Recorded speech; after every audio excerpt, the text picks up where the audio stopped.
Yo, what's up guys? This is Dalish and this is gonna be the Terran versus Protoss General Tip VOD. Um, I'm gonna divide it into different sections here as well. I'm gonna start out with building placement, then move on to pushes, different kind of pushes, and then I'm gonna talk about my hotkeys, and then I'm gonna talk about micro, and then move on to macro, and in the end I'm gonna talk a little bit about those things that I didn't know where to put. So I'm gonna try to answer a lot of those questions that you've asked me on the thread, and also cover a lot of other stuff. So I hope you like this and let's get started. Well, the first supply is actually pretty important that you place very close to your command center because you don't want to lose any precious mining time or anything like that. Okay, so usually I will place my first supply something like this. There are some different locations where you can actually improve the mining time of the SUVs with placing supplies at different locations. For example, on this location, this specific location, you can place your supply here, and the SVs mining from this patch and this patch will actually mine faster. So that's a pretty good thing to do.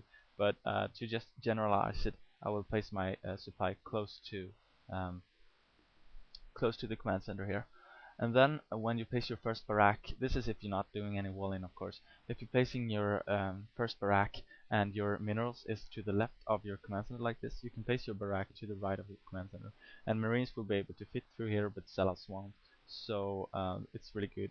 For example, if this is a sellout and he's attacking your Marine like this, you can actually attack the sellout and then move to this location where the sellout cannot hit you, or just go to the other side, start shooting. He starts chasing you on the other side, and you just move this way. Okay, so that's a really good way to place your first barrack. And I mean, if you're starting at another location, for example, down here where your minerals is to the right of the command center, you cannot place the barrack to the left of your command center because then the passage here will be so narrow that no units can pass through, and you won't be able to benefit from that location. So usually then I just take the advantage of building a supply and then barrack to the left of the supply. So then Marines can walk through this location, but the sellouts cannot do that, so you just can micro the same way as I showed here, and that's really good. So for example, if you start at this location here, your command center will be here, and your supply will be close to the command center, and then the barrack will be on the left side of the supply. And then you can place your factory after that uh, close to your barracks, so you won't have to move so far with your Marines to attack the zealots and still be able to retreat through the passage. But for example, in this position, when the minerals are to the left of your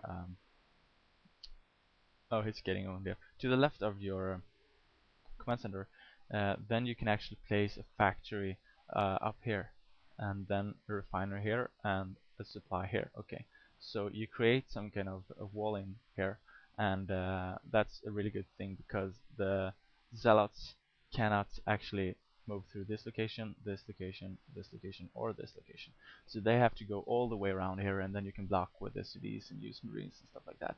And just keep Marines in this location here if you're being attacked by any proxy or anything like that, and they will be able to shoot any cells attacking the factory or barrack or supply or whatever, and still be very safe because you can move up here and you can move out here. But these two locations actually no unit can move through because they're very narrow.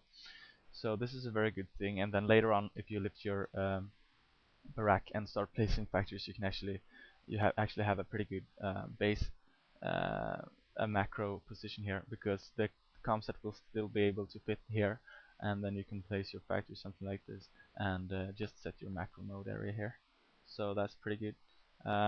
Usually I place my factory something like this with a little distance between them, as you can see here, and I will tell you more about that soon. In this location I cannot place it here because some debris or something here, but that doesn't really matter, I can just place it here. And the ratio of machine shops is usually 2 machine shops on 2 bases, and the rest without machine shops. 3 bases, you have 3 or 4 machine shops, and the rest without machine shops. Okay. Usually you can afford having 6 factories on 2 bases, 9 factories on 3 bases, or even 10 factories, and then just exponentially increasing. Like if you have 5 bases, you can have like 15 factories or something like that. So, but that's not very usual. And let's move on here to the supply depot placement. When I place supply depots, I'm usually placing them like this with a little distance between them, because if you place them close together, like if you have 4 supply depots clutched together, you can have one reaver attacking one supply and actually do splash damage on all 4 supplies, and he's going to be able to kill 4 supplies really fast. And if he does that right before you move out or anything like that, you're going to lose all your supply, and it's not really good, because then you won't be able to do any reinforcements. So usually that will actually cost you the game.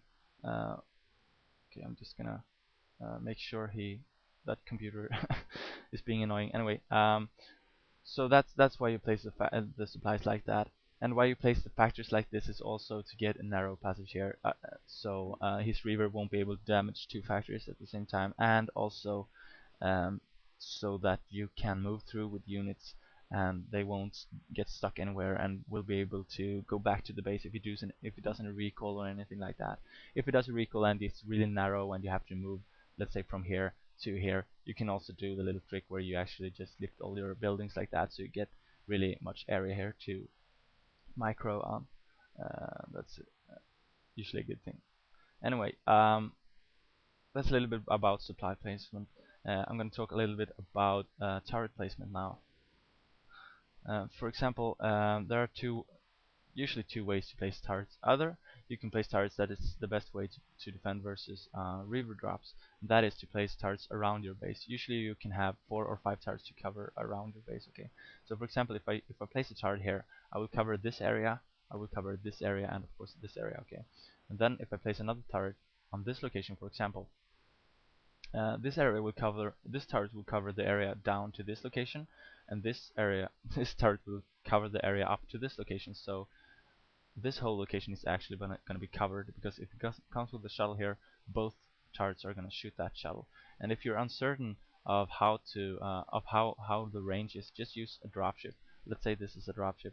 Place it just between those 2 turrets and fire it. You see here, this range is enough, and this range is obviously enough as well. So then I can try to place my turret here and see if both turrets still can shoot this, and if they can.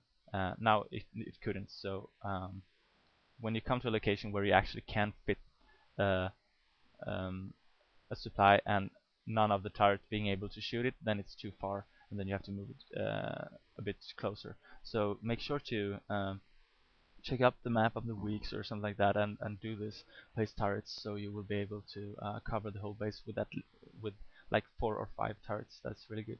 And then I usually place like a turret here as well to cover versus Dark Templars, but also cover this location and this location. And then I place my what is it, 1 2 3 1 2 3, yeah, and then I place 1 turret like here, for example. So this area is also covered, and this area is covered, and that's just 4 turrets to cover your whole base actually, and it cannot get in with any shuttle.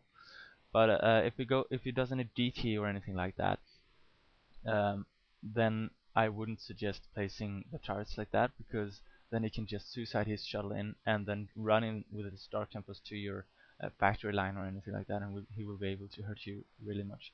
So versus Dark Templars, I would suggest that you actually make like 1 turret close to the command center to cover the command center, refinery, and SVs, and then make 1 turret close to your factory line, so he will cover the factories, of course, from Dark Templars, and then 1 supply at your expansion to cover the SVs, the rally units, and the command center.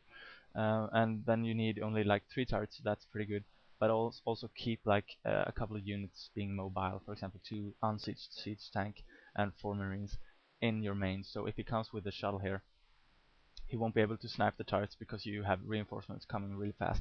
Also, you can use the trick with floating eBay over the turrets to make him unable to target the turret with Dark Templars.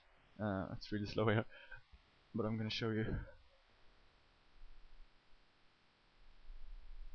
For example, like this. Okay. If you have your eBay here, now he cannot target the turret, and also he cannot see the turret, so he doesn't know if you have any vision over his Dark Templar. So that's pretty good actually. So also, even if you're facing reavers or dark tempers, or if you don't know what you're facing, I mean, if you don't know what you're facing, usually turrets versus dark temper is enough. I mean, these turrets to cover your whole base is basically very good versus reavers, but these turrets here, here, and here is also enough to actually cover from dark tempers if you have tanks and marines to cover the turrets. Um, so that was a little bit about turrets. One more thing also, the very first turret you place is going to be at a location to cover from any kind of one gate DT rush, because that's going to happen really fast and you really want to get that turret up as fast as possible. Um, yeah, well, that's about some SimCity thing. Also, if he does a proxy gate or two proxy gates or something like that, you also maybe want to add a bunker close to your factory or barrack or something like that to be able to fend off. Maybe I said that, I don't really remember. Anyway, let's talk a little bit about pushing and also about the FD opening versus the siege expand opening. For example, if you make an FD opening, um, you will have, for example, if you make a defensive FD opening, you will have uh, one vulture, four marines, one tank, uh, and be sure to place the mines in a line here. So, for example, if he moves with a dark temper, this comes from here, he will actually get hit from this mine and then this and then this. For example, if you had a mine here, here, and here, he will only drag like one mine and he will still be able to attack you and kill you. If you're unable to scout him and you don't know what's coming and he could do a dark temper rush or something like that, add even one more vulture, so you have two vultures to add mines here, here, here, and here, here, here, because you don't know actually which way he's gonna take. And then you have two vultures to actually roam the map and to oh, I think I'm gonna have to actually send some units here to attack him because the computer is being really annoying here. I had to use some cheats or sheets, so no cheats to be able to show you all this, so I can create a game on iCup. Anyway, that's a little bit about the FD opening, and why I usually choose to open with the FD opening is because you get those marines in the beginning, and if you decide to attack, if you see that he's doing something really risky, you can actually decide to attack and then rally your vultures to his base, and then you will be able to punish him. And also you will be more safe than a siege expand opening, and you will be able to use that first vulture after you have laid mines, take him directly and roam across the map to scout when he's taking his third, if he's taking his expansion or whatever he's doing. And you really want that information because that's going to decide which push you're going to make, if you're going to make a 4-fact push, 5-fact or 6-fact push. Uh, the benefits of a siege tank expand is actually that you get, of course, you get more tanks because you start tank producing directly and don't make any vultures in the beginning, and your economics will be a little bit better. So I would suggest like a siege tank opening on maps like Colosseum or something like that, where it's really safe to do a siege tank opening. But for example, if you do a siege tank opening on this map, I would suggest that you place your eBay at this location and that you wall off here, and that at the same time as you move out and you're going to take your expansion, lift the barrack here, lift the eBay here, land them to make a block here as well. So you're going to be safe versus any kind of early on rush. So yeah, that's a bit about that. Anyway, I'm going to talk a little bit about the different kind of pushes, the general concept of the pushes, and it's actually oh, what's he doing here? I'm sorry for this, guys. Anyway, for example, the Protoss can do a lot of different things. He can do, for example, take a fast third and adding a lot of cannons to be able to secure a good economy, but having low units in the beginning of the game. In that case, you want to make a fast push. For example, a 4-factory push, because the 4-factory push is going to be faster than the 5-fact push. For example, the difference between 4 and 5-factory push is that if you do the 4-factory push, you don't have to add your refinery in the expansion, and that will give you money to add those factories really fast, and also you won't need the armory uh, so you will be able to make a push faster and take advantage of that timing where he is just using his money to take expansions, building probes, and building canals. So I wouldn't suggest doing some kind of vulture raids or something like that versus fast 3 expansion and cannon Protoss. I would suggest that you do a really fast timing push instead and attack whatever's closest to your base. And then if he does anything like without cannons and macro more units, for example the standard 3 expansions, pretty slow cannons and more, and try to get a lot of units as fast as possible, then I would suggest doing the 5 factory push. And then if he does like a really unit heavy build, for example the 2 base Protoss where he does a lot of units, then I would suggest doing 6 factories and macroing up. So basically the general concept of it is, if the Protoss is doing a lot of economy and maybe switching to carriers really early and basically a low unit build in the beginning to macro better later, then it's a good thing to do the faster push. And if it's doing a lot of units early game to suffer late game of macro, then it's better for you to do a later push. So yeah, that's a little bit about that, and also about the two base Protoss. If the Protoss is doing a 2 base build where he has a lot of units, I would suggest that you actually do 6 factories and start macroing up, and you don't have to move out until you have your upgrades finished, for example 1-1 or 1-0 or something like that, and like 160 or 170 supply, and then make a big push and you're gonna roll over him. So don't try to do any kind of timing attack when he is doing a 2 base, because if he's doing a 2 base, there won't be a timing window where he's actually weak in the beginning of the game. So there's no reason to do any timing push, and you're just gonna get rolled if you're trying to do that. So that's really important to know, and that's why I like to do the FD push, because if you have a vulture early on, you're gonna notice if he's taking that 3rd expansion fast, and also try to snipe the probe making that 3rd expansion. It's really good to delay his 3rd expansion. That's a little bit about the pushes. Now I'm gonna talk about my hotkeys. For example, my macro hotkeys, I have 4, 5, 6, 7, 8, 9 on factories. 4, 5 on the factories with tanks being able to produce with you, because you have machine shops, and then 6, 7, 8, 9 on the rest of the factories. And in the early game, I actually use this to macro. I set rally like this: 4, 5, 6, 7, 8, 9, and then if I'm gonna macro, yeah, well, I'm gonna talk about that in the macro section instead. So that's just my hotkeys of the factories, and my hotkeys on the units is vultures on 1, tanks 2, and then marines, Goliaths, and SVs on 3. And later on in the game, I will have vultures on 1 and 2, tanks on 3 and 4 if I need to, and then Goliath, marine, and science vessels and SVs on 5. So I thought maybe you wanted to know my hotkeys. Then I have early game, I have 2 on command center and 3 on my expansion command center, and that's the same as Terran versus Zerg. So I think that actually covers the most of my hotkeys. I use 0 on 1 comset station as well in the beginning. So that's a bit about hotkeys. Now let's move on to the micro, and we can start out with talking a little bit about the micro when you move out with your push here. Okay, so I'm just gonna make some units like this. For example, uh, if you have units that are actually stronger than him, if you're gonna do a timing push where he's weak, and you really want to get to his base as soon as possible, and for example he has some units outside your base. If he makes cannons, for example, he's gonna have units outside your base because he's not gonna be afraid of any kind of vulture raids.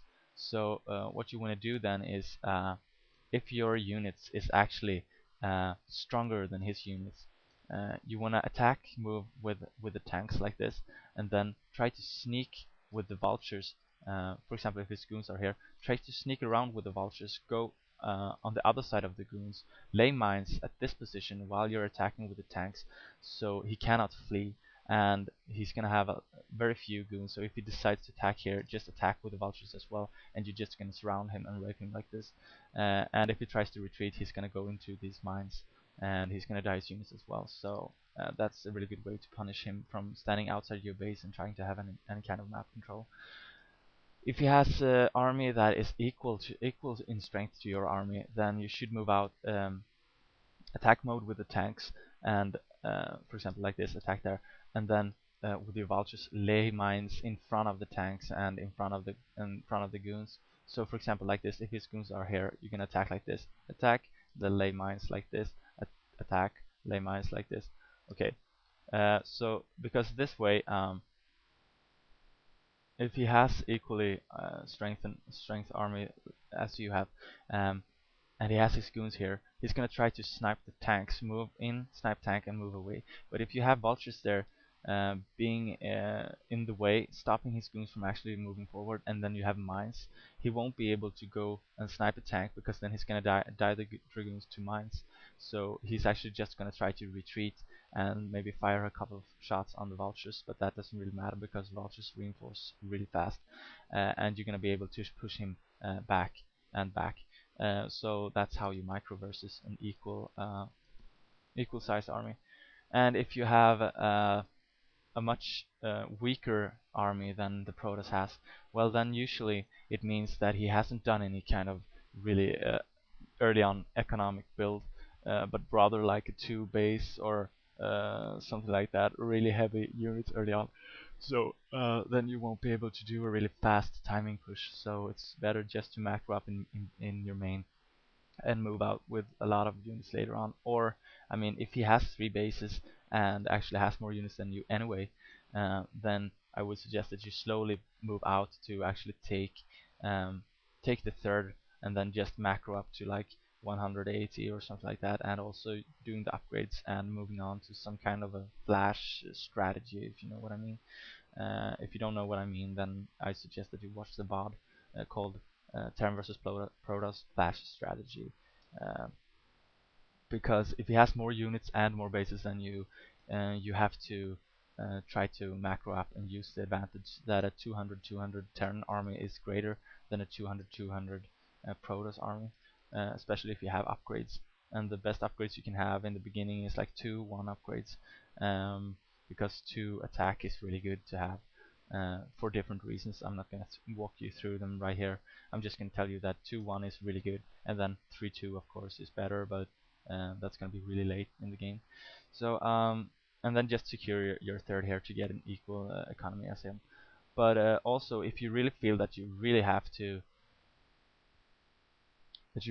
kill him fast, if he has more units than you and more economics, and he's doing like a really great carrier tech or something like that, you cannot just macro up here because he's gonna rape you with the carriers. You have to try to move out, so you have to resort to roaming across the map and laying mines and trying to be harassive with the vultures, so his units actually move away from outside your base, and then you can use your tanks to move out when you know his units is here. For example, if your vultures are here and attacking his nexus, and then at the same time you move your tanks as far out as you possibly can move them, and then just siege up and make a slow push from there. And when you siege up, usually you want to have tanks like 2 and 2 here, for example, and not clutched together, and then be sure to lay mines in front of the tanks like this, but not too close. Maybe this was actually a little bit too close here, for example, so that his sellouts cannot drag the mines into a siege tank, but also his goons cannot fire the mines without the tanks being able to fire at the goons. And then just make a slow push, adding turrets, adding mines, and reinforce all the time. So you're hopefully going to be able to get in a really good position when he flanks you and be able to defeat his army. That's if he has a lot of more units than you. That's a little bit about micro with your main army or your initial push. And now I'm gonna show you a little bit about if he attacks you with goons and zealots. What you want to do with your tanks is actually grab the tanks or a couple of tanks and then press shift attack and spam on his goons, so they will actually fire at his goons. so they will not fire at his zealots, because if they fire at his zealots and the zealots are close to your tanks, you're gonna die from your own splash damage.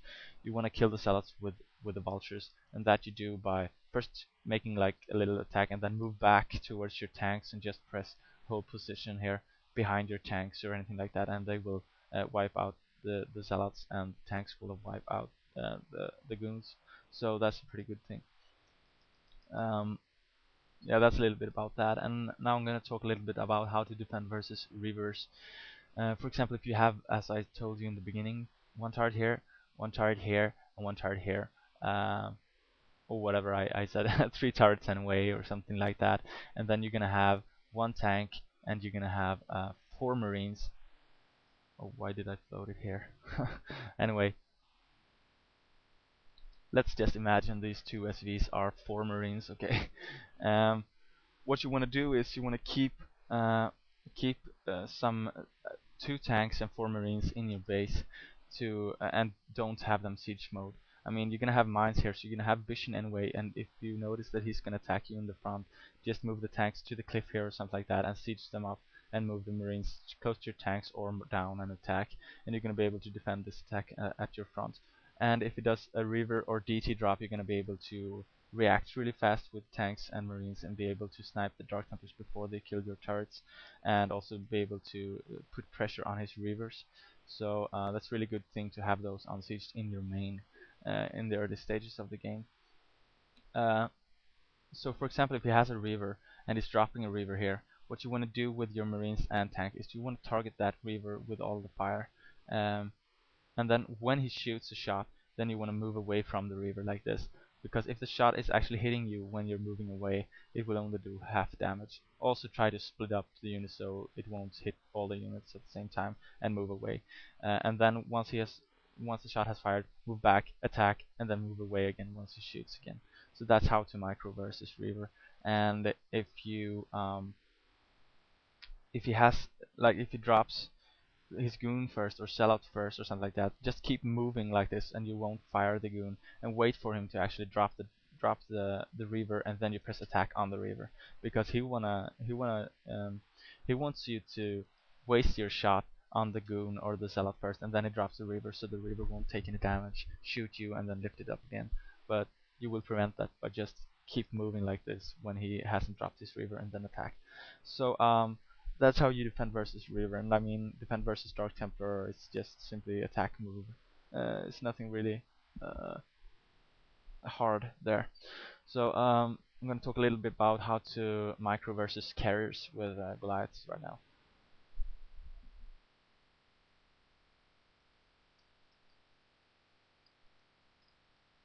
So for example, if you have a couple of Goliaths like this, let's say you have quite a few Goliaths and he has quite few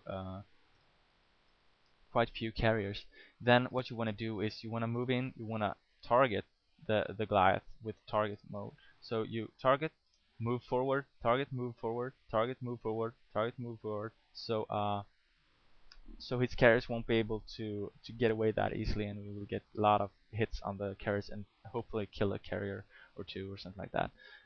If you have a lot of Goliaths, like more than 12 Goliaths or something like that, 20 Goliaths or whatever, and 2-1 upgrade, and he has a lot of carriers, then what you want to do is attack, move, and go backwards, attack, move, and go backwards, attack, move, and go backwards, because this time he's going to try to chase you, and you are actually going to fire at those not scourges, interceptors, and kill the interceptors rather than attacking the carriers. And this is shown by Flash versus Stork, for example, in the GOM TV Invitational, the first one. And it's actually really good because a lot of Goliaths with 2-1 upgrades is actually able to kill off interceptors really fast, and he will have to buy new interceptors, and it will cost him a lot of money, and his carriers will be useless for a while. So that's really good. And when he has no interceptors left, then of course move in and attack him again like this. So I mean, also if you play versus Zerg, for example, and he's attacking you with Mulis, you want to attack, move away, attack, move away, attack, move away, and when you move away, sometimes you also want to split up the units like this. So If he has Mutalisk, you attack, move away, attack, move away, attack, like that. And if he's attacking like this Goliath, just move this Goliath away from it. So this way his spread damage won't attack the other Goliaths, and if you want to attack these Goliaths, then you have to fly all the way here with his Mutalisk, and these Goliaths will still be able to shoot him, and you move away with these Goliaths like this, so these Goliaths get 3 kills, and the Mutalisk will barely be able to hit these Goliaths. So that's a little bit about how to micro versus Mutalisk as well. I'm sorry I put it in this VOD, but I didn't cover that in the Term versus Surge general tip VOD, and it's like, I mean, it's just how you micro Goliaths anyway. So that's a little bit about Goliaths. Let's see here what I should move on to. For example, um, dropships. I'm going to talk a little bit about dropships here. This is also good versus Zerg. So, oh, supply depots. Food for thought. Okay, so let's say you have a dropship here. What you do when you unload dropships, you never do like something like this to unload everything. You just grab all the units and click on the dropship. Okay, that's pretty basic. And then when you drop somewhere, you want to drop, first you click unload at a position, and then click unload again and on your dropship, and it will unload like this. So he won't be able to do any kind of storm on clutched units or anything like that. That is really good.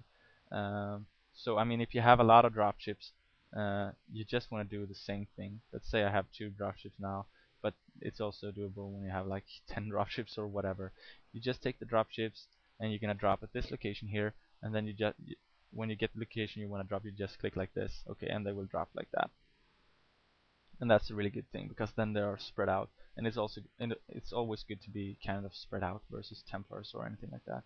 And the same Term versus Zerg, when you're being chased by a Scourge or something like that, just press unload and press on the dropship, and it will unload the Marines to be able to shoot the Scourges, and also not die the dropships, and then you can unload them again. I mean, upload them again. So that's a little bit about dropship micro, and I'm gonna also talk a little bit about how you micro tanks versus, for example, goons or reavers in a shuttle if you have a dropship, because someone asked that on the forum. For example, if he has a goon here, what you want to do is you want to click on the tank like that, bam, and it's gonna fire automatically on the goon, and then the goon's gonna fire automatically on the tank. You just grab the tank and click it up again really fast, so the shot won't hit anything. You do like this. Okay, like this. See? Like that, okay. Or like that.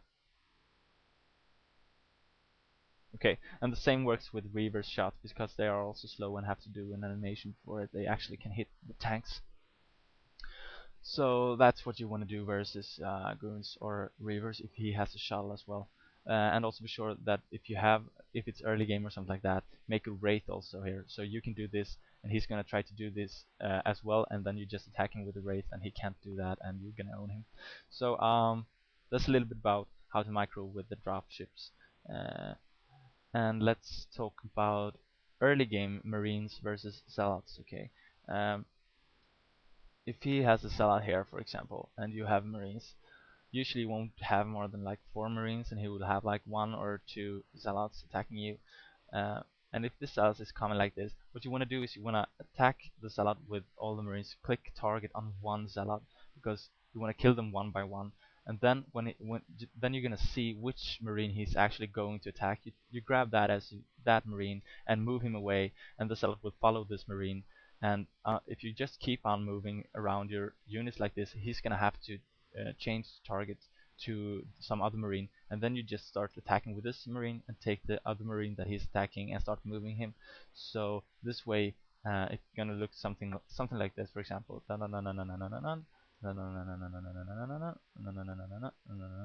Something like that. I mean, just keep all the Marines being able to fire at the Zealot at the same time, but also run away from the Zealot with the Marine that he is chasing at the moment, and kill the Zealots off one by one, and also use the narrow passage thing that I talked about.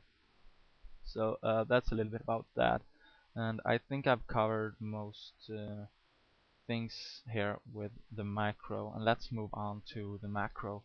I mean, if I miss anything here, feel free to just post it on the thread, and I will try to write something about it. Um, as I said before, I had 4, 5, 6, 7, 8, 9 on factories. So 4, 5, 6, 7, 8, 9. If you set rally points, you just press 4, 5, 6, 7, 8, 9 and use the right key on the right mouse key. I don't know what it's called, but anyway. Um, and then you can set rally points. So for example, if I'm gonna make a macro round, I'm gonna press 4T, 5T. Okay, that's 4 tank, 5 tank, and then 6, 7, 8, 9. I'm just gonna click on the vulture like that. Click. Okay, so if I'm gonna make a macro round, I do like this. Okay, so I would suggest that you actually practice typing something like this. Okay, and I just do it with the long finger on 4, index finger T, then long finger on 5, index finger T, and then I just press index finger 6, 7, 8, 9. Okay, so something like that. I mean, you don't have to do it really fast, but just try to practice it a little bit so you get used to it. And that way you're actually going to be able to macro and micro at the same time, and that's really good. Because for example, if you're attacking here, um, let's say he got some goons here or whatever, and you are trying to siege up or something like that and place some mines, what you want to do is in the middle of all this, you can just press like that, and you will have reinforcements. And also be sure to set new rally points to where you're actually pushing at the same time as you're macroing or before or later or anyway. So all your reinforcements will come to the attack. Um, and this way you're actually gonna have the screen here on the area, so you're gonna see anything important that happens here, and you're gonna be able to keep macroing from the main. But just be sure to know that tanks take longer time to make, so it's actually gonna be something like 4T, 5T, 6, 7, 8, 9, click on vultures, and then 6, 7, 8, 9, click on vultures again before you start over with making tanks, because you're usually gonna be able to make like 2 vultures at the same time as you're making like 1 tank. So be sure to notice that. Uh, in the late game though, when I have like control groups on 1 to 5 or something like that, I usually just press F4 to get back to my macro mode, and I macro manually like this. Uh, and I mean that's good if you have like 10 factors plus. You're not gonna be able to hotkey them all.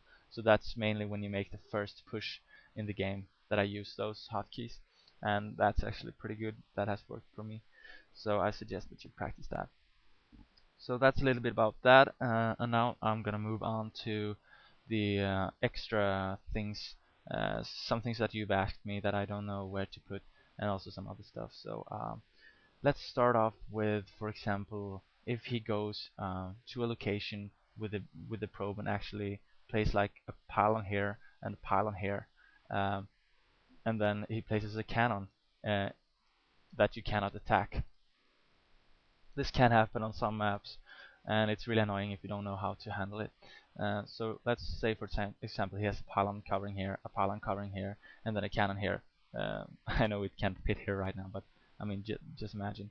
And you can get there with an SCVs. Just take like 3 or 4 SCVs and stack them together on one mineral patch like this, so they are stuck together. Then click on one on one SCV of those like that, and just spam click, and he will actually get through the minerals, and you will be able to block the position where he's actually going to place the cannon, and you will be able to attack the probe. And if you need reinforcements, just do it one more time like that, and you will have yet another SCV at the location. Sometimes they fail, but I mean, just do it another time, and hopefully he's going to end up in the right position. Okay. So that's a little bit about how to glitch through minerals if he does anything weird like that.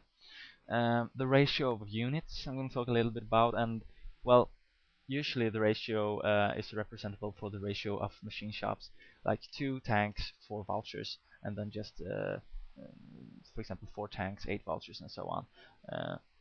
And then just have like 2 or 3 Goliaths with your main army to be able to shoot shuttles if he hasn't any arbiters or any carriers. You're not gonna need so many Goliaths, and make turrets as well, just a couple of them to protect the tanks from any kind of southbound drops. Then I'm gonna talk a little bit about harass timings. Well, What's key in terms of products is that you actually build up a quite decent army of tanks before you make the push. And while you're making those tanks, you're gonna make vultures as well. And then you can just as well just use those vultures roaming across the map and harassing while you're actually just keeping your tanks in your base. This is to actually prevent him from macroing safely while you are macroing safely. So hopefully you will be macroing better than him. If you're good at multitasking, just multitask with vultures and raid his expansions and stuff like that. Um, so he won't be able to macro as hard as he would if you didn't disturb him. And then just wait until you have a decent amount of tanks to make the push that you're gonna do. And for example, if he's coming with this unit here or something like that, and he has an expansion here, and you have the vultures, and you're gonna raid his expansion. Usually, first I lay mines to block off his units coming to reinforce, and then I just press attack, shift attack actually, on a lot of probes like this, shift attack, and select different probes, and they will actually fire automatically. And usually I divide them into first like 4 vultures, uh, shift attack, spam, spam, spam, spam, spam, then the other vultures, shift attack, spam, spam, spam, spam, because I mean you don't need like 10 vultures to kill one probe. And then when you have done that, they will actually attack the probes without you having to control this battle, so you can just go home and macro and build and stuff like that. But he's gonna have to micro his units because you have mines and stuff like that. Also, you can place some mines in the mineral line, because if he runs a zealot through and he's gonna kill your vultures, that mine is gonna explode and kill a lot of probes as well. So that's really good. Um, and then I think I already talked about, if he has a lot of cannons, usually he has fewer units, and then you shouldn't harass him, but rather focus on this really strong push instead, to make him suffer for his low unit count. If he has no cannons, then I would suggest that you actually harass him as good as possible.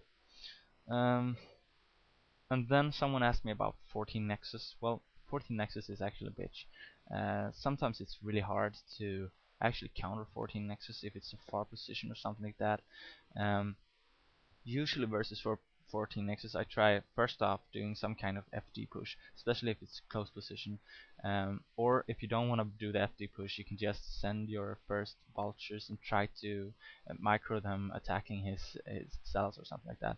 But what you do that will actually help you if he does a 14 Nexus is that his tech will be much slower, so you don't have to make that early eBay, but rather make a second factory earlier on or something like that, so you will actually get your tech up faster as well, and unit count up faster. So for example, you don't have to have those turrets up that early if he makes a 14 Nexus, and that way you're gonna be able to keep up with the Protoss. But I mean, 14 Nexus is it's a really good build if it's far position, and you just have to try really hard to keep up with that by skipping a lot of safety stuff and such things usually. Um, Also, one tip when you harass, if you have dropships, keep the tanks in the dropship and the wraiths, I mean the vultures, on the ground, because the tanks are much slower. So if you're gonna harass an expansion like here, you want to move the vultures to this location, lay mines here, and then drop the tanks here, so they will be able to kill the probes. And if he runs with the probes, you're gonna have your vultures here. And if he's gonna try to kill the tanks, he's gonna have to move through here, through all the mines, and you're gonna be able to actually kill his nexus or something like that. And for example, in this location, you can actually put your tanks like here, because then they will fire at his probes and nexus here, and then you will also be able to fire at his probes and nexus here. So be sure to know where to drop. I mean, these locations here on Othello are especially good as well, on the cliff here. So it's really good to macro with vultures and dropships at the same time as you macro in your base. It's pretty hard, but it's really good to do. And also, one thing you can do is to distract him by attacking with vultures on units that you know you cannot kill, place some mines and run away, and at the same time you drop at another location, but the drop should come like 1 second after, because then he will see you're under attack at the location, and he will move there and he see, oh, there's a lot of vultures, I have to micro here, and sometimes he might not even notice the dropship, and you will get a lot of free kills because he pulls his probes really late. So that's a little bit about that. I don't know if I've missed a lot of things, I mean, if I've done that, just write on the thread, and I will try to cover them by writing something. But anyway, I hope you enjoyed this VOD. Well, maybe not enjoyed it because it's not that fun, but it should be quite helpful for the lower players uh, to get a grasp of what to do and how to do it. So I hope you like this. This is Stylish, and be sure to hear more from me in the future. Ciao.